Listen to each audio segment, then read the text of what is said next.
রাস্তে জবাই করে দিব, কোন ধরনের সন্দেহ থাকবে না। বলে সুবহানাল্লাহ। আল্লাহুম্মা সাল্লি মাওলানা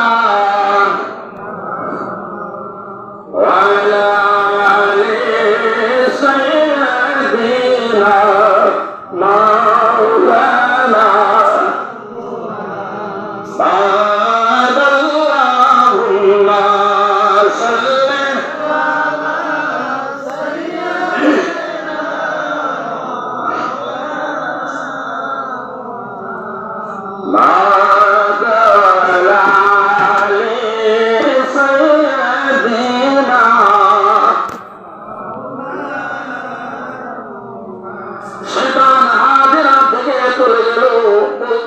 ইসমাইলকে ধোঁকা দেওয়ার জন্য চলে যায়। ইসমাইল নবী যে জায়গাটাতে মিনা বাজার বর্তমান হাজী সাহেব যে জায়গার মধ্যে কুরবানি করেন, ওইখানে জায়গা পাইল।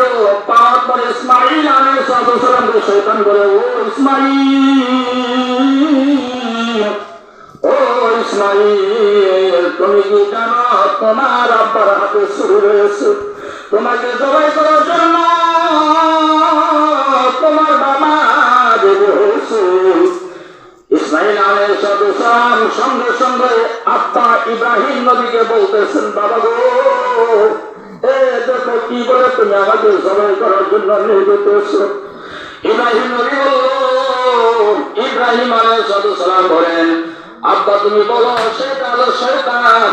আল্লাহু আকবার বলে তুমি ওই শয়তানকে পাথর নিক্ষেপ করে। বলে সুবহানাল্লাহ। ইসমাইল নবী আলাইহিস সালাম বললেন, আল্লাহু আকবার। বাবা ইব্রাহিম বলেন, লা ইলাহা ইল্লাল্লাহু আল্লাহু আকবার। আব্বা সন্তান ওলিল্লাহিল হামদ বলে দিলেন। বেটার সন্তান মিলে তাকবীর আলোচনা করলেন। 3টি পাথর নিক্ষেপ করে শয়তানকে। আল্লাহ রাব্বুল আলামিনের কাছে এই শয়তানকে 3টি পাথর নিক্ষেপ করার জন্য আল্লাহ দরবারে এই কাজটি পছন্দময় হয়ে গেল। আজকে কাল কিয়ামত পর্যন্ত ইসমাইল ও ইব্রাহিম আব্বা ও সন্তান, বেটা ও বাবার স্মৃতি ইসলামের ভিতরে কাল কিয়ামত পর্যন্ত পাথর নিক্ষেপ করা যায় থাকবে। বলে সুবহানাল্লাহ। বর্তমানে হাজী সাহেব যদি হজ করার জন্য যায় আর সেই জায়গায় যদি পাথর নিক্ষেপ না করে, আজ পর্যন্ত কোন হাজী সাহেব হজ হয় নাই, কবুল হবে না। আরে বাবাজিরা, ওই নবীর ভালোবাসা নিয়ে মুহাব্বতে ইসমাইল আলাইহিস সালাম যখন মিনা বাজারে